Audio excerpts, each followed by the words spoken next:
Hello, I am Jay Barron, owner of Jewel & Art Studios, and today we are continuing with our conversion of the Revell U.S.S Yorktown model kit into the U.S.S Enterprise. Using the incredibly technical and highly patented overhead model cam, we can take a look at the hull and the deck.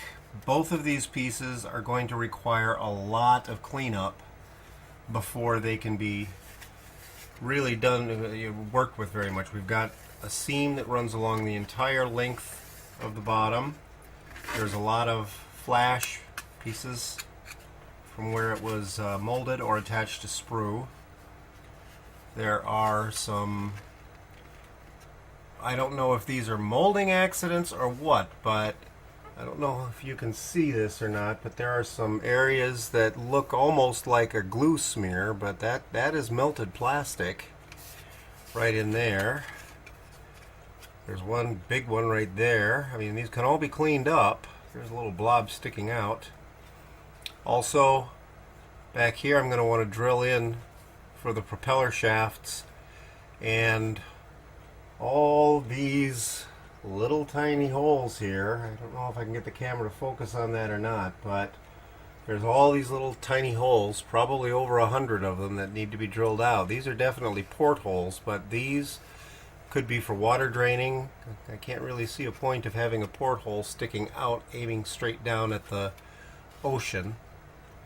So there's a lot of cleanup that's going to be required. There's some mold problems in here, some sinkholes basically, and the deck is another case where there is a bad seam around the edge. I'm also going to want to cut out at least one of these elevators and have it down lower.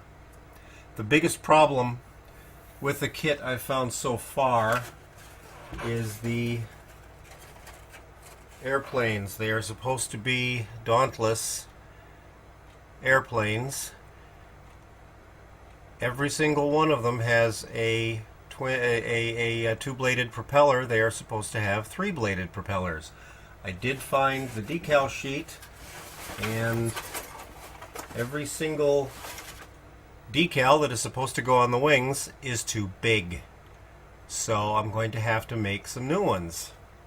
That's going to be fun. What I may end up doing is just scratch building a better looking little airplane here and make a mold of that and then cast out however many I'm going to need. That probably would be the best way to go. So the first thing I'm going to do is attack this seam along the edge here. First thing I'm going to use is a needle file. This is a flat bastard needle file. I'm not swearing, that's what it's called, is a bastard file.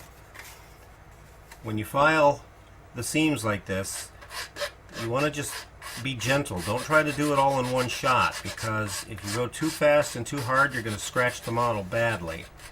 I don't even want to completely take that seam down all the way, because I want to go over it with a sanding stick to try to clean it up a little bit better. For right now, I'm just trying to get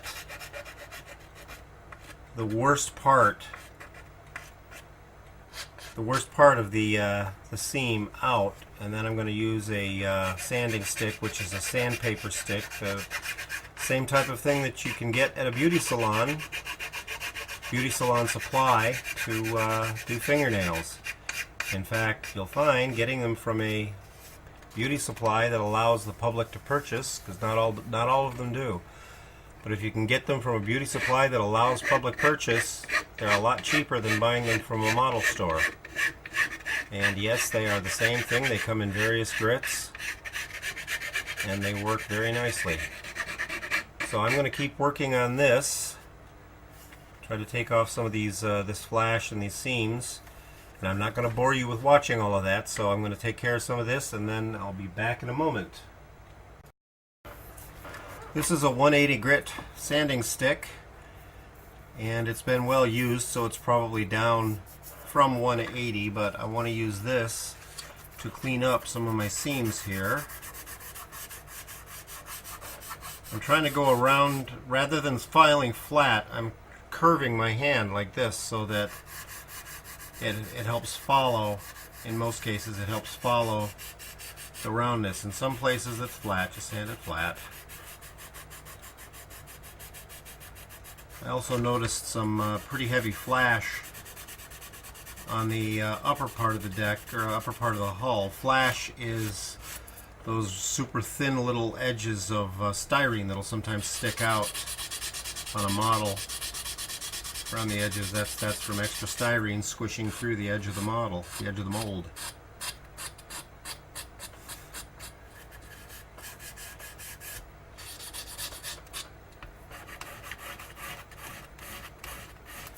This one back here is going to take a little bit more work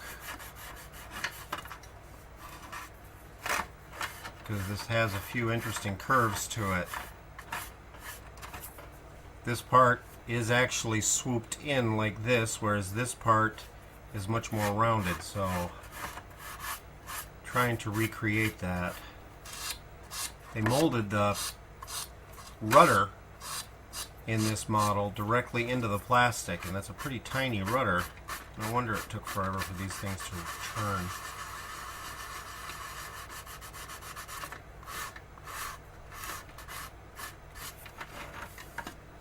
It was nice of them. They actually etched in the line. The upper part of the deck is gray, or the model is dark gray. This line is jet black, or flat black, and then flat red on the bottom. I'm going to try to look up what the actual colors were, because gray and red are very subjective. So I'm going to continue on all the way up and around here, and then I'm going to go around the edges here a little bit because there is still a little bit of extra flash sticking out that I want to take care of. And I will be back. Okay, I've cleaned up most of that edge, most of that seam, and there are going to be some places that are going to require puttying, and I'll show you those in a moment. But right now I'm using a sanding sponge. This is a fine grit, like I believe 320, maybe a 340 grit sanding sponge. I again bought that at a beauty supply store. I can see another couple of bubbles here sticking out, or not bubbles, but blemishes in the plastic. I just want to smooth this area out before I go too much further. I'm not going for a glossy finish here. Not yet. I don't even need to do a glossy finish because it's actually a flat color. But I just want to clean up my sanding marks and do a little bit of polishing here before doing any puttying.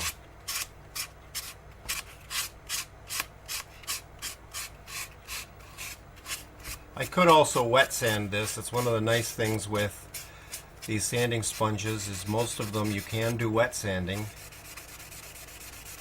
Right now I don't really have to do that. I want to try to get rid of this little blemish here. Just being gentle with the sanding stick.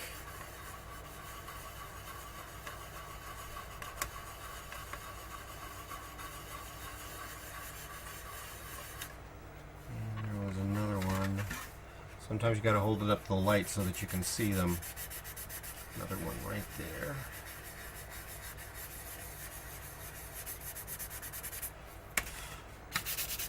Again, a little polish.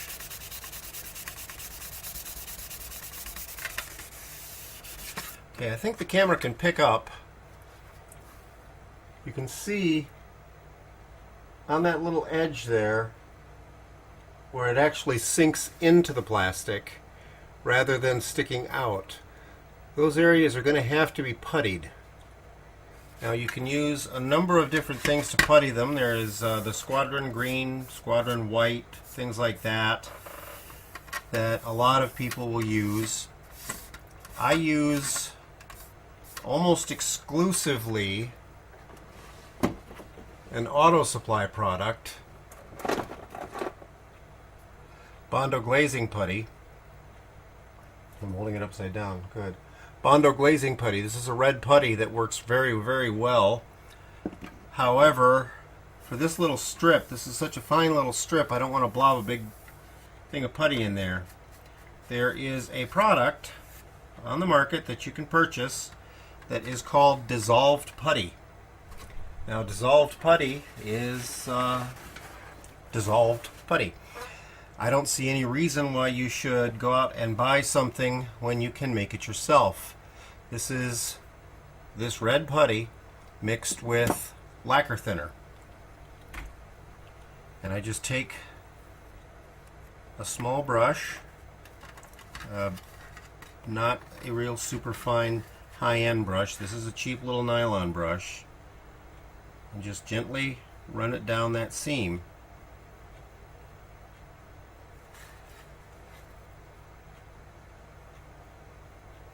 After about 20 minutes, this will have dried plenty well enough to get in and actually sand it completely smooth. So I'm going to continue to put some putty on this, and then I will be back. Okay, I've got the putty run down there and it is in the process of drying, so I want to try to take care of a couple of these places because they easily could need more putty. There's a sinkhole, there is a scratch or blemish or something. I'm going to gently sand it flat. I'm not trying to dig into the model, I'm just trying to take anything that's sticking out over the surface off. There's another little blemish right there. Again, I'm using a used 180 stick. It's probably a good choice, even if it were fresh. 180, 220, something in that area. You want to get rid of things, but you don't want to scratch your model up too much.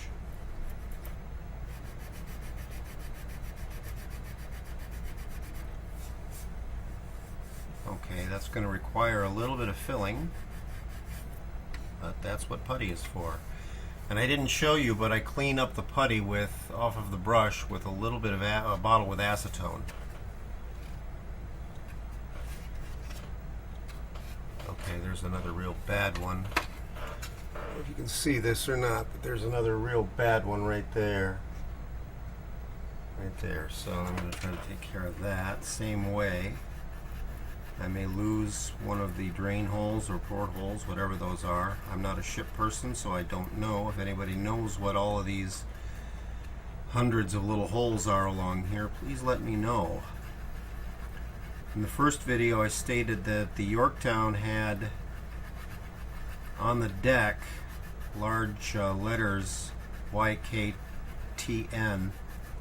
and the Enterprise may have as well. However, I have found out those were removed when World War II came out, probably because they didn't want people knowing specifically that is the Yorktown down there or that is the Enterprise down there.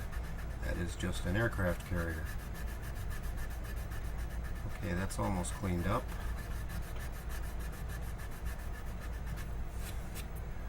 We're going to lose one of those drain holes, but I can always figure out, measure where it's supposed to be, and I'm going to drill them all out anyway, so that will look nice once it's finished. Okay, I have a sinkhole up in the very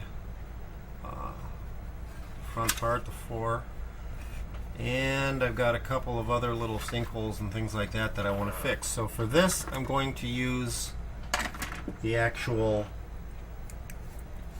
glazing putty out of the tube.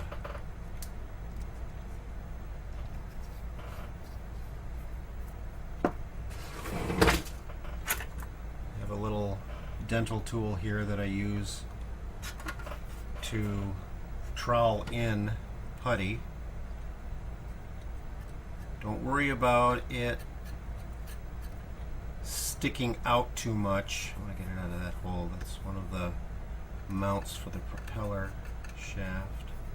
Get that out of there. That may not be a blemish, so I'm not going to touch that yet. You want it to be raised just a little bit above the area you are repairing,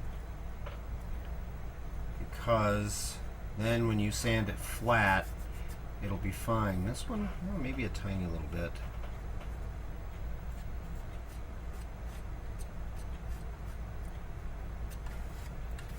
And we had that big one up here. It's only going to require a tiny little bit of putty because there's only a little area that is sunk in.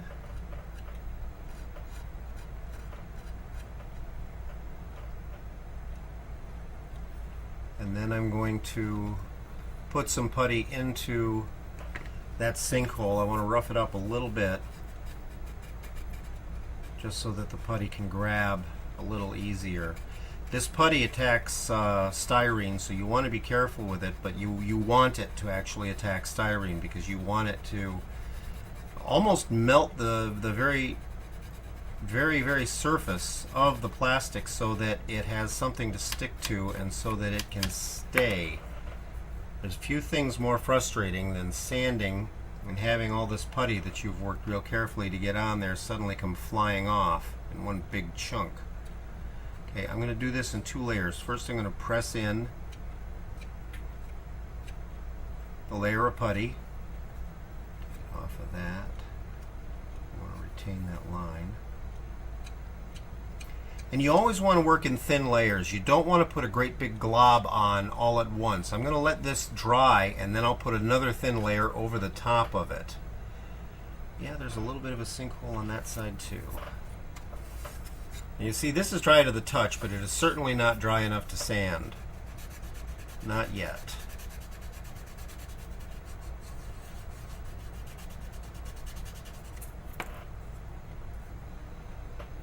Okay, again, a thin layer down. And I'm going to set this aside to dry for at least a half an hour before I put any more putty on there. And then I will start attacking the actual deck. There's a lot of flash on the edges here, and we're going to want to take care of that. That is what we call flash right there. That stuff sticking out of the edge right here. So I'm going to let this dry, and then I'm going to add another layer of putty, and we will come back to this quite probably tomorrow. Take care.